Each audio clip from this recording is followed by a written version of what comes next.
성철 스님은 이제 자신의 딸인 불필 스님에게는 냉정했지만은 절친한 도반인 또 청담 스님의 딸인 묘엄 스님은 또 각별하게 챙기셔가지고 묘엄 스님 글을 보면 자기 아버지 청담 스님 못지않게 오히려 성철 스님에 대한 부정이랄까 사모곡이 엄청나게 가득하던데 왜 그랬을까요? 그러니까 이제 스님은 당신의 이제 딸이니까 또 더 이제 뭐 인정을 보인다든지 이러면은 더 이제 그 참 딸도 그 성불의 길을 가는데 자꾸 애착이 아버지에 대한 애착 이런 것들 내가 끊어줘야지 하는 이런 일이 빨리 성불하라는 그 일을 염려지심으로 이제 그렇게 하신 것 같고 이제 묘엄 스님은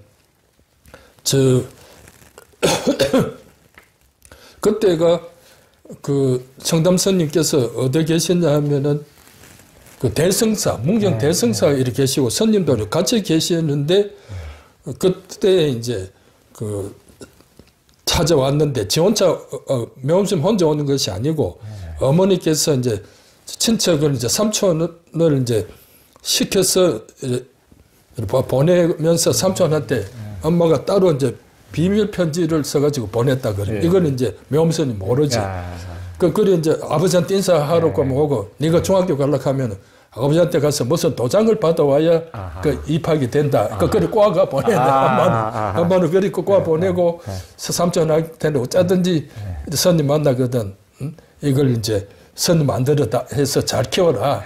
그 큰 스님을 키워달라. 지금 세상 살아봐야 뭐 정신되다 뭐도 온 동네가 처녀들이 시끄럽지 않냐. 그것도 아들, 딸 하나 간수 잘 시키기도 보통 일이 아니고 하니까 그렇게 이제 좀 책임을 이리 지라, 캐라 해가지고 이제 그 삼촌 혼자 가고 하니까 묘엄 스님만 혼자 떨컥 남았습니다. 그러면서 청담 스님이 큰 스님께 이제 부탁을 하신 모양입니다.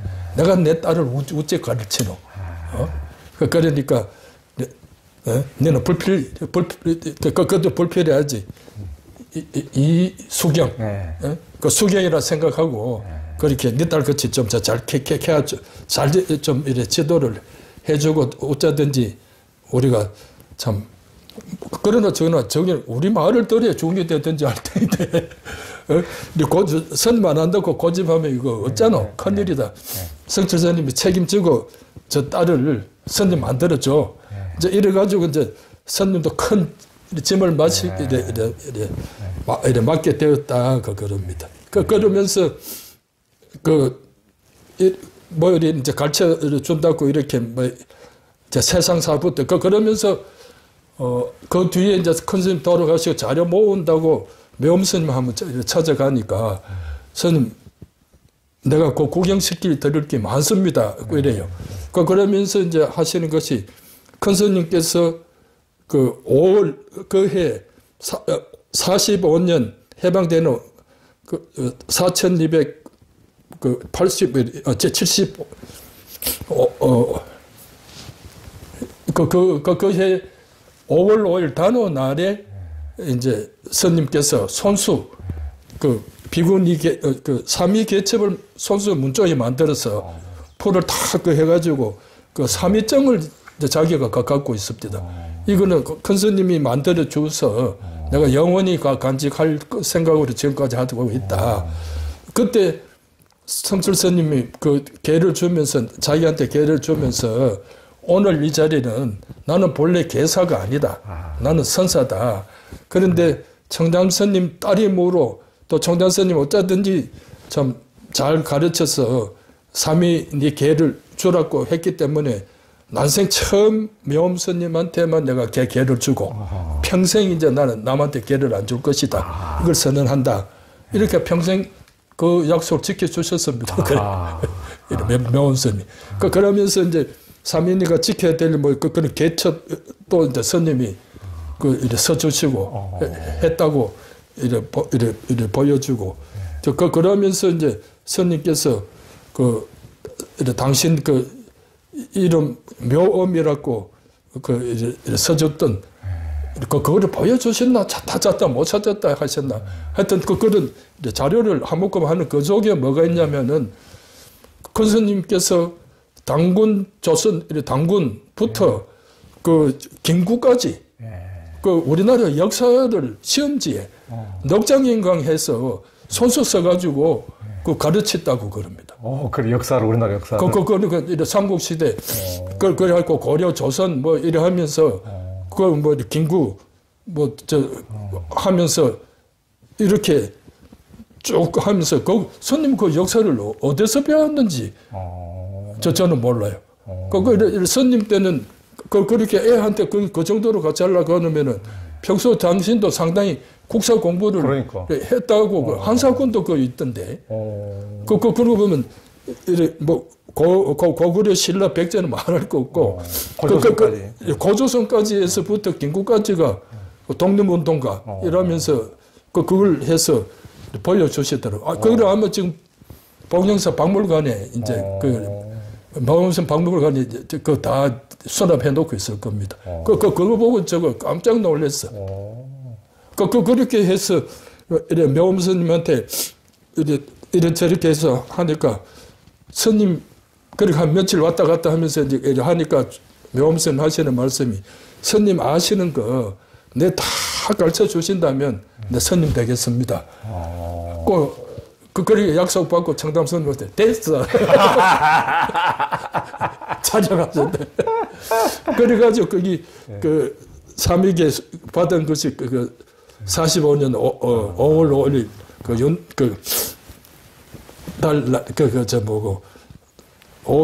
음력 5월 5일에 그 소개를 받았던 그걸 갖고 계십니다. 그러니까 성철 스님이 이제 도반의 딸인 청담 스님 딸인 묘음 스님을 그렇게 가르치셔서 묘음 스님이 우리나라 비구니들을 가장 많이 길러낸 비구니 스님들 가장 많이 길러내신 스님 아닙니까? 그렇습니다. 그러니까 굉장히 이제 한국에 하여튼 또 그러면서 명성 스님이 또 오래 살고 계시니까 또 많이 또 그 이후에 또 뭐. 그러실 수도 있을 텐데 그때 당시 아마 돌아가셨을 때까지 기사 쓸 때까지 보면은 한 10여 년 전 됐는데 이제 한국에서 가장 많이 이제 비구니 스님을 길러내신 스님으로 그때는 이제 그렇게 썼던 것으로 제가 이제 기억이 됩니다. 그 성철 스님께서는 이제 당신 머리를 깎아주는 일타 스님에게 머리통이 이상하게 생겼지. 청담 스님은 머리가 미끈하게 생겨 마음이 좋은데 나는 머리가 이리 물퉁물퉁해 성질 괴팍한가 봐 라고 말씀하시고 그랬다고 하시는데 성철 스님께서는 성격이 그렇게 괴팍하셨습니까? 막 향복 스님과도 막 맨날 그 도반길 그렇게 절친한 도반길도 그렇게 다투치고 막 하셨다.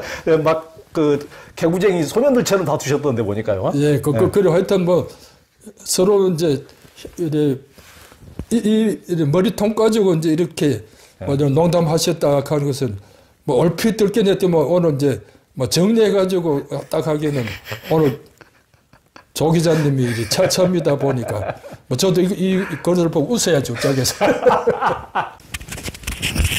성 교수님하고 향곡 스님께서 그냥 그 뭐 금강산이 높네, 뭐 저기 설악산이 좋네 하고 두 분이 절친한 도반이신데 둘이 그렇게 티격태격 싸우셨다는데 예전에 향곡 스님한테 어디 이제 수행하러 가자고 그러니까 향곡이 너 저건 너 보살 저래 예쁜 처자 때문에 여기 살락하나 뭐 하고 이제 그렇게 해서 주먹다지까지 했다고.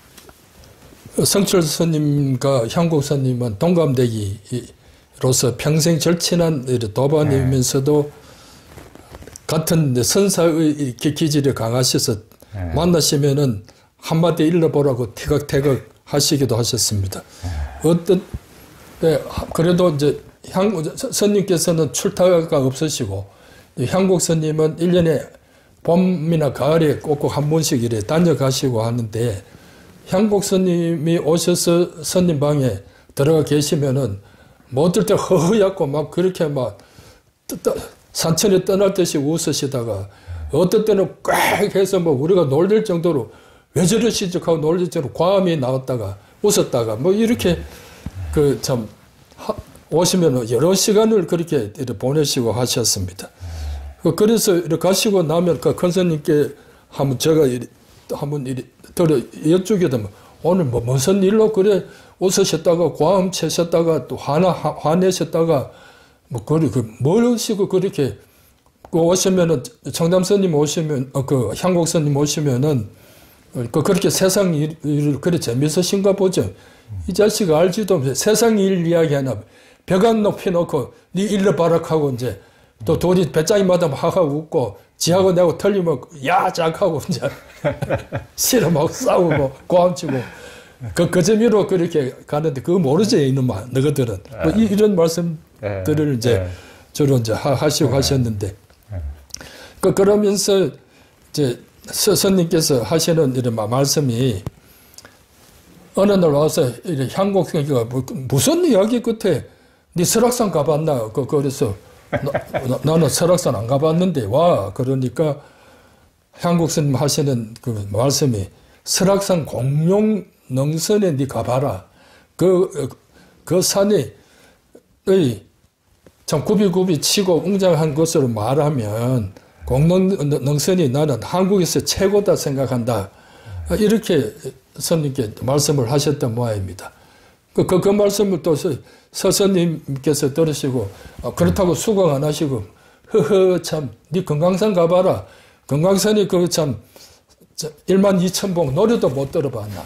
그 만물상 뭐 이런 거 참 해보면은 이래 금강산도 그 중국까지 알려져 가지고 식후경이라는 금강산 식후경이라는 금강산 보고 이래 밥 먹는 해야 된다 하는 이런 말도 못 들어봤나. 금강산이 최고다.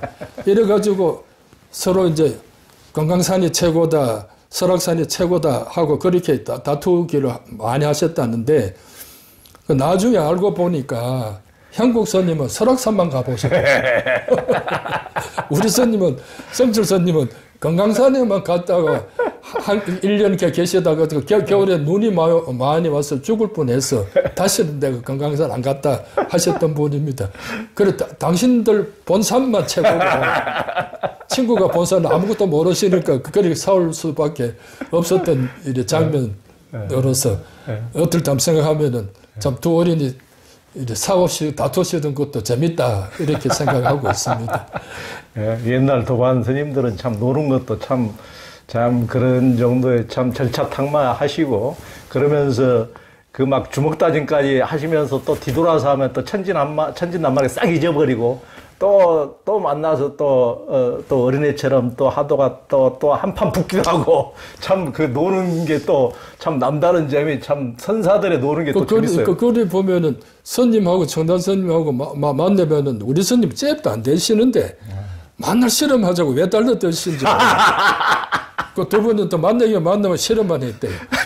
그러니까 이제 향공 스님이 청담 스님 돌아가셨다는 소리 듣고 그래서 이제 전화가 와가지고 이제 니 누구하고 실험할래? 나는 실험 상대 안 해준다. 했다는 말씀들이 있고 그런 때 자원 스님은 이제 세상사 또 종단사 뭐 어떤 스님들 관계 이런 내면사 이런 거는 스님하고 자주 이야기하시지만은 그거는 이제 율사니까 향국 스님처럼 과음치고 웃고 벅거량하는 것은 없었으니까 늘 조용하셨던 것 같아요. 그렇게 다 이제 뭐 상대가 하면은 말씀들이 주제가 다른 모양이라. 그럼 우리는 모르지 않습니까? 그렇죠. 그 선사들이 그런 치밀을. 스님께서 이제 고려시대 최고의 고성으로 존경받는 보유국사 진울의 사상을 도노점수로 비판하면서 이제 도노돈수를 주창해 큰 파문이 일었는데요. 그 이후 이제 원택 스님께서 적지 않은 곤혹을 겪으셨다고 들었는데 성철 스님께서 도노돈수를 이제 주장한 뜻은 어디에 있습니까? 스님께서 도노돈수를 주장하신 뜻이라는 것이 이제 제가 볼 때는 스님께서 혼자 20세 이후로 해서 혼자 공부를 바깥 뭐 누구한테 이제 스님한테 누구를 은사를 정해서 배운 것이 아니라 당신이 다 이제 책으로 이렇게 이제 하면서 그 선에 대한 그런 것들 지도받은 바가 없이 혼자서 동정일리에 들어가시고 그러고 이제 1940년에 스스로 이제 그 검당 동아사 검당에서 오도성을 읊으시고 이런 일정한 그 속에서는 아무한테도 배운 그 흔적이 없습니다. 뭐 그러면 뭐 하면 동산 스님한테서 깨쳤다 뭐 이래 하는데 그런 말씀은 일체 없었으니까 요새 와서는 동산의 재산이 아니니 이제 시비가 또 그렇게 붙게 되는데 그거는 나중 이야기지만은 그래 이제 스님께서 당신 스스로 공부하고 어떤 한국의 고정적인 전통적인 강원에 들어갔었으면 제 판단에는 스님이 감히 보조국사를 이렇게 점수주의자라고 평가하면서 우리 선종은 도노돈수의 길이 바른 길이 닿고 주장하실 수 있었겠나. 왜냐하면은 선님께서 이런 도노돈수 사상을 주장하시고 보조국사 쪽에서 제일 큰 스님을 공격하는 것이 어른을 존중할 줄 모른다는 겁니다. 지금 당시에는 해인사 총림 방장밖에 더 되나. 그런데 보조국사는 국사지 않느냐. 적어도 나라에서 그렇게 큰 스승으로 모신 그 어떤 어른을 뛰어난 도인을 해인사 꼴짝이 아무것이가 무슨 도가 있다고 그렇게 비판을 하느냐. 하는 것이 돈점 논쟁의 최초 시작입니다. 그래, 스님을 어떤 도인이나 스님 주장하듯이 도노돈수 사상을 확실히 깨쳤던 어느 본이라고는 아무도 인정을 안 하니까. 그건 이제 보조에 발끝도 못 온다고만 생각하고 왕사를 갖다가 행사 변방에 이상한 스님이 떠든다고 이렇게 도노돈수가 맞느냐. 이것 때문에 참 어떤 스님의 도노돈수 사상이 제대로 발표되지 못하고 이제 보조냐 성철이냐 이것만 가지고 뭐 택각택각 하다가 한 10년 가까운 세월이 도노돈수 그것으로서 마치지 않았나. 아무 결정도 없고 이제 서로 우리는 또 보조 스님을 비난하고 싶어서 비난한 것이 아니라 어떤 부처님의 뜻하고 육조 해능의 선의 길이 아니다는 스님의 확신이 이제 도노돈수인데 저쪽에는 이제 도노 점수를 해서 일단 부처님의 본지와 육조 스님의 본지가 에서 어긋났다고 주장하는 것이 스님의 주장이었으니까 그러니까 좀 학술회의 가도 제대로 다운 학술회의가 저도 오랫동안 했지만은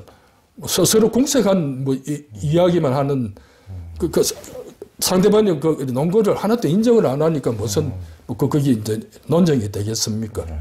그래서 그런 안타까운 점은 있지만은 스님께서 제가 하는 것은 전통 강원에서 전통적 수업을 받았으면은 강원을 받고 해서 지금 절대 보조 국사의 도노 점수 사상을 비판할 수 없었을 것이다. 스님은 자기 이제 독자적인 어떤 선을 닦다가 보니까 그 입장에서 부처님 말씀과 또 육조 선사의 말씀을 하니까 도노돈수가 정말 선의 바로 정맥인데 보조스님 화엄선, 화엄사상 이런 게 짬뽕이 많이 돼 있다. 이렇게 비판을 할 수 있었다고 저는 그래 비판하지. 그렇게 스님의 새 생각을 평가를 하고 있죠. 그러니까 예전에 이제 처음에 그렇게 막 백일본문 하시고 하실 때도 막 법정 스님이 법상 제일 밑에 앞자리에 앉아가지고 막 성철 스님한테 막 이제 그때는 이제 법정 스님은 상당히 이제 어떻게 보면 상자벌 제자벌인데 막 꼬치꼬치 막 따져먹고 그러면 성철 스님이 뭘 그렇게 물에 쌌노 이제 그렇게 화내는 장면이 있습니다. 감성으로 남아 있습니다. 그러니까 이제 법정 스님은 항상 자기 할아버지 스님을 송황사 보조 진울 스님을 깠다 이게 이제 감히 우리 할아버지 스님을 까 해가지고 하여튼 이제 그런 것이 어찌됐든 약간은 있지 않았을까도 이제 또 싶기도 하고요. 근데 이제 또 어떻게 보면 이제 보조 진울 스님께서 초기에 도노 점수가 들어가 있지만은 이제 후기 저작에는 이제 도노 돈수로 이렇게 이제 가 있기 때문에 성철 스님께서도 그 초기에 잘못된 부분을 비판한 것이지 전체를 비판한 게 아니다. 이렇게 이제 나중에 또 그런 얘기도 있지 않습니까? 그런데 그 부분을 조금 더 보태면은 스님께서 이분들은 보조 국사에 써놓은 그 초기 작품만 가지고 초기 작품만 가지고 점수 주장을 한 그거를 가지고 이야기를 하지 지금 말씀하시던 가나결의론 내는 상당히 이제 그 보조 스님들 마음이 전향되고 도노 점수에서 도노 돈수 사상으로 전향한 것은 확실하다.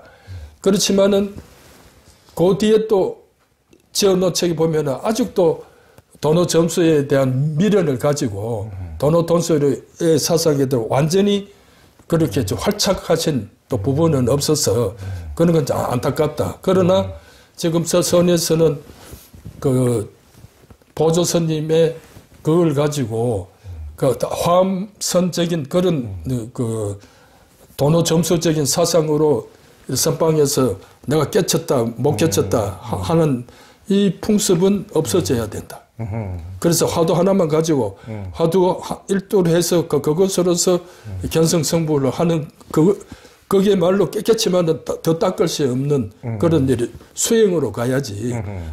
어마어마한 한참 쌓여 있는 수행이 쌓여 있는 그 사연 속에서 다 뭐 깨쳤다 이래 되면은 누가 공부를 제대로 하노 하는 것이 이제 스님의 거기 이제 보조 비판의 이제 핵심이고 또 선방에 대한 것은 그러니까 눈 뜨고 빨리 가나결의론에 따라서 공부하든지 그래서 빨리 돈수 사상으로 욕조의 그런 사상을 넘어서 화련 대화하는 그 길을 가야지 그렇게 무제한 세월에서 그렇게 깨치지 못한 거기서 머물러 있는 수자들을 이제 경책한다는 의미가 더 강하지. 예. 보수 사상을 비판한다는 것이 더 강하지 않으니까 거꾸로 돼가지고.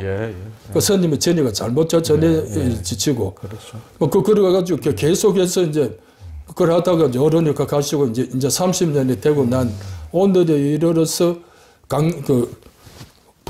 보산 동의대에서 그 강경구 교수라는 분이 나서 10년 동안 그 선문 정도를 연구해서 이번에 제 책을 내서 지금 BBC 불교 방송에서 일주일에 한 3번 정도 강의를 하고 있습니다. 그래서 강의를 하고 있는데 그때는 그 정도로도 번역이 안 됐기 때문에 어렵다고 다들 뭐 비판만 했지 그 공부를 제대로 못 했는데 이번에는 그런 좋은 책이 나왔으니까 그 책은 뭐 보조의 비판은 별로 없습니다.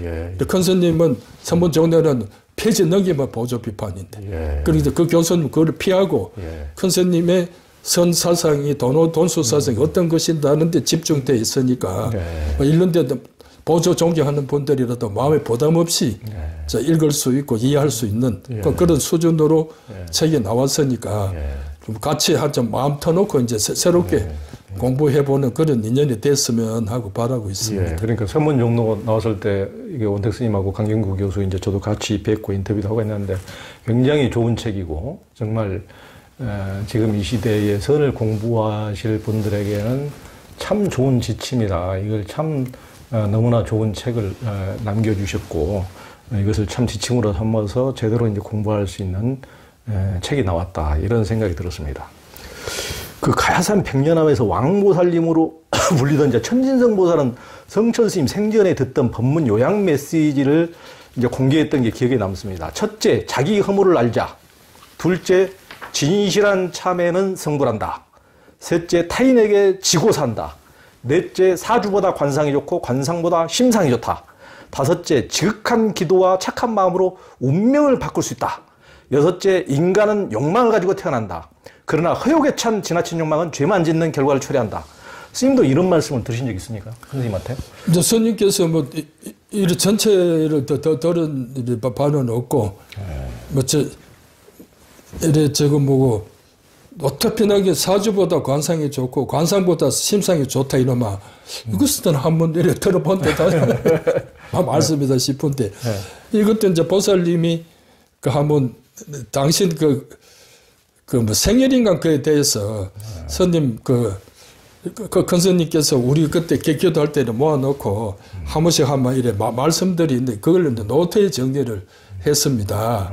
그걸 좀 소책자로 한번 내보면 그런 것도 있었습니까? 아이고, 그 우리끼리는 또 돌려봤다고 그럽니다. 신도님들끼리는. 그러면 중을 참 우습게 생각했는데 우리가 먼저 봐야지. 아니 그게 아니고요. 그리 해서 이제 이 책이 이제 세상에 나오죠. 지금 큰 스님께서 말씀한 짧은 큰 가르침이라는 제목이 또 바뀌어져 가지고 이쪽은 거기 뭐 5,000원짜리인가 뭐 이래 책으로 돼 가지고 많이 이제 책으로 많이 나가고 있습니다. 그래도 이런 것을 진작 알았으면은 스님의 말씀이라고 이렇저렇게 많이 모아서 책을 좀 여러 군데 낼 수 있었겠나 했는데 이제 이 어른들 다 가고 안 계시니까 뭐 이제 젊은 사람들 듣고 우리가 해준 이야기도 없는데 뭐 들을 이야기는 또 뭐 있습니까? 그래서 이런 말씀들은 뭐 다 저 책에 보면은 뭐 이렇게 기도 잘하라는 그런 다짐으로 이렇게 남아 있습니다. 그리고 우리 백년은 오는 지금 신도들은 반드시 읽어봐야 될 책이 됐습니다. 아, 그렇군요. 그 이제 성천 스님 탄생지 겁해사에 이제 통일 기원비를 세우셨는데요. 이제 그 얼마 안 되셨는데 왜 성천 스님 탄생지에 통일 기원비를 세우셨습니까? 이제 처음에 이제 스님께서 열반에 드시고 뭐 이런저런 사업을 하면서 이제 뭐 하고 있는데 산청 군수가 찾아와가지고 저를 찾아온 게 아니라 불필스님을 찾아와가지고 그 행사만 그렇게 이제 많은 이래 대중이 찾아간 것은 아니다. 우리 그 산청군에도 많은 사람들이 와서 찾아갔다. 왜 찾아왔냐? 세상에 도대체 성철 스님의 조상은 어떤 조상님이 어떤 산소에 모셔져 있길래 이렇게 참 뛰어난 그 종교인이 성인이 나왔냐? 이러면서 온 전력이 헤매고 다녔다. 그때 그 이야기 듣고 나중에 이제 불필 스님한테 물으니까 스님의 정조부, 불필 스님의 정조부가 아니고 큰 스님의 정조부 되는 묘자리가 옛날부터 그 산청 거기서는 뛰어난 거기라고 그좀 대통령은 안 나오고 대통령은 안 나오고 근데 큰 스님이 이제 이래 나와시는가 뭐 한다고 그렇게 그거 이제 산소를 이렇게 보러 간다고 그렇게 사람들이 많았다. 그러니까 불필 스님께서 앞장서서 우리 동네에 유명한 분이 두 분 계시잖아요. 남명조식 이제 유학자. 한 분은 조상입니다. 아, 그렇죠. 창녕조. 그 이제 조식 그 선배님하고 한 분은 문익점. 아니 문익점 걔 이제 저 뭡니까 산업 스파이 제1로 아닙니까? 이래 나무 날아가서 실을 그 목화실을 가져왔으니까. 저 그래 이제 우스개로 말씀드렸습니다만 그런 두 분이 이렇게 계시는데 이제 요새 현대에 와서는 뭐 이조 중기 뭐 다른 그 뭐 조식 선생님 있으면 됐고 그래서 유교 불교로서의 이제 큰 스님이 지금 이렇게 참 세상에 떨떠석하게 그렇게 산청군에 있는 사람들도 이제 모를 정도였는데 그래도 이만큼 세상에 떠들썩하게 된 어른이 탄생하셨으니까 그 생가를 복원하십시다. 이렇게 제안이 와가지고 그 어째 생각하느냐고 그래서 어째 생각하는 것보다도 손님부터 어떻게 생각을 하십니까? 돈은 준대요. 그래 아니요. 우리가 하라 그럽니다. 우리가 무슨 돈이 있어서 합니까? 그렇지만은 저도 뭐 시골에 손님도 시골에 많이 다녀보면은 길가에 보이는 것이 쓰러져 가는 제실 아닙니까? 그렇죠. 그런데 손님 그 생가를 지으러 가면은 제실을 지으러 가는데 그 제실은 그러면 손님도 큰 손님도 딸이 혼자뿐인데 무슨 자손이 있어서 제실을 뭐 지니고 뭐 이렇게 짓고 할 수 있습니까? 그건 뭐 참 택도 없는 일이죠. 뭐 그런 그 불필선도 시무룩해지시더라고요. 그러면서 이제 또 며칠 뒤에 가서 한번 생각해 보니까 제실만 지어가지고 그 유지 관리가 안 됩니다. 그 자손 있는 집, 그 자손들도 그 제실도 그런데, 그러면 앞에서 이제 절을 같이 지읍시다. 그리고 절이 망하지 않는 한, 제실도 이래 망하지 않을 테니까, 뭐, 그건 어떤지 모르겠습니다. 그거 생각을 좋습니다. 한번 그려보죠. 해서 지금 급여사가 세워졌습니다. 그 급여사가 세워지고, 그러자 이제 노타리가 지금 하나 있고, 노타리 옆에 빈터가 하나 있었습니다. 그래 이제 불필스님이 지어 놓으시고는 저보고 또 전화가 오셔가지고 한 날은 내가 스님한테 이야기를 해야 되는데, 내가 지금 급여사를 짓느라고 다 참 우리 알만한 신도님들 다 부탁하고 해서 더 이상 이제 뭐 현금을 뭐 도와주시오 할 힘이 다 바닥났다. 그러니까 그 급여사 앞 맞은편에 터는 병연하면서 어쨌든지 사여라. 근데 나는 그것도 10원도 이렇게 보태 드릴 수가 없다. 그러면서 하시는 이야기가 그 터를 왜 사려서 그러냐면 그 옆에 막 장사꾼이 지금 들어오고 있지 않느냐. 만일 그 노타리 옆에 누가 따서 거기서 뭐 음식점에 짓도 하면은 급여사 품격이 어떻게 되겠느냐. 그걸로 스님이 유념해 두고 그 땅은 백년하면서 분명히 사야 된다. 이제 그렇게 이야기하니까 또 그렇게 간곡하게 말씀하시는데 제가 또 입댈 수도 없고. 근데 마침 그때 저한테 무슨 돈이 있었냐 하면은 성철 스님 시봉 이야기 인쇄가 저한테 있었습니다. 베스트셀러 되셔가지고 인쇄가 있었는데 그 돈이 이제 일권은 한 20만 건 가까이 가고 2권은 한 10만 건까지 한 7, 8만 다 같이 똑같이 팔리지는 않았던 모양입니다. 거기 돌아있는 게 2억 2,500입니다. 그 이제 스님 터사락하는 거하고 어째 되는지 그럼 스님 턱값 알아보소. 그래 돈 있는겨. 그건 맞아. 말씀하지 마시고. 그래 가지고 이제 하니까 그걸 2억 3,500인가 주고 거의 맞아 떨어졌네요. 이래 땅만 샀습니다. 이래 땅만 사놓고 했는데 제가 또 얼마나 또 허전했는지 모릅니다. 이거 이제 좀 인쇄 보고 그마침 장부에 들어왔길래 내가 이제 은퇴를 해도 100년이면 은퇴를 해도 그래 나도 곧 은퇴를 해도 그래도 이래 유명하다는 참 세계 대양 다니는 걸 뭐라고 합니까? 크루즈? 크루즈 세계 일주 크루즈 여행 한번 해야 되겠다 하고 또 꿈도 컸고 했는데 이걸 몽땅 다 땅을 사버렸으니까 이제 못 가네 하는 일은 저런 또 망상도 있다가 그런 빈터가 사기는 거기 250평인가? 그래 되는 걸 이제 샀는데 그러면서 빈 노타리가 저한테는 항상 이래 해가지고 저기에 무슨 기념 표식을 하나 그거는 이제 짠데만 심어놨습니다. 거기에 이제 노타리 그걸 기념물 하나 세우겠다. 이 생각 저 생각하면서 인도 아쇼카 왕 사자 4마리 쓴 기둥 아쇼카 석주 그거를 석주를 세울까 어쩔까 온갖 그 그림도 그리고 이따가 보니까 이제 이제 좀 인연이 생겨서 누가 불필스님한테 시주가 돌아서 기념관을 세우자고 이러다가 이제 기념관을 세웠습니다.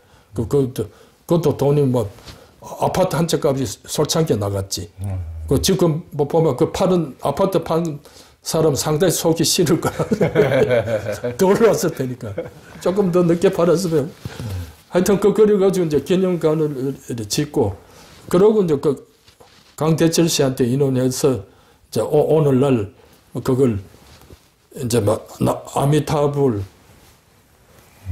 1000불, 약사불 1000불, 또 미륵불, 천불 해가지고 우리 한 20cm만한 그 가야의 이제 전통을 인도해 황토 색으로만 꾸꾸어서 이제 그렇게 이렇게 모시고 하면서 이제 이 노타리를 하니까 산청군에서 허락을 안 해줍니다. 또 돈도 너그 돈으로 해라 그러고 그거 하면서 이제 기독교에서 이제 그걸 하면서 지금 그러다 보니까 급여사나 기념관이나 또 기념관이 여러 가지 그 부처님들이 모신 것도 다 신도님들 돈으로 했지 문광부 돈으로 한 것은 없었습니다. 그러니까 저렇게 할 수 있었는지 모릅니다. 만일 국고를 했으면 불교 한다 뭐 한다 온갖 사회 단체에서 와서 찌릿거리고 뭐 잘 사나 못 사나 그 추적도 여간 그 골머리 안 아팠었는데 우리 돈으로 해버리니까 뭐 그런 저런 일체 간섭을 안 하게 되고 이제 이래 됐던 것 같습니다. 그러니까 스님 떠나시고 그렇게 후원해준 신도님들이 참 얼마나 고마운지 우리는 모르지. 안 그랬으면 그 간섭받다가 아마 그만큼 한 시설을 못했을 거라고 제 생각이 듭니다. 그런데 왜 그 통일기원비를 거기다 세우셨어요? 통일기원비를 왜 세우셨어요? 통일기원비를.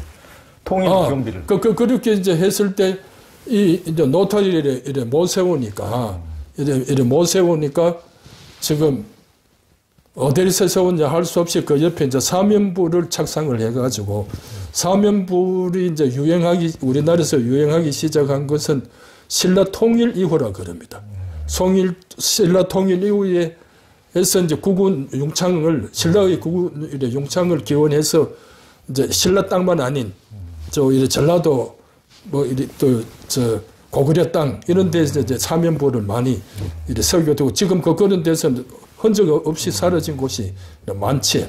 또 그 전에 통일 전에 남산에 남산이 아니고 부산에 경주에 가면 삼면불터가 대승사 그 뒷산에 삼면불산이니까 거기 일찍이 지정왕 때부터 삼면불이 없었던 것은 아닌 것 같습니다. 유행되기는 이제 통일신라 시대 이후에 되고.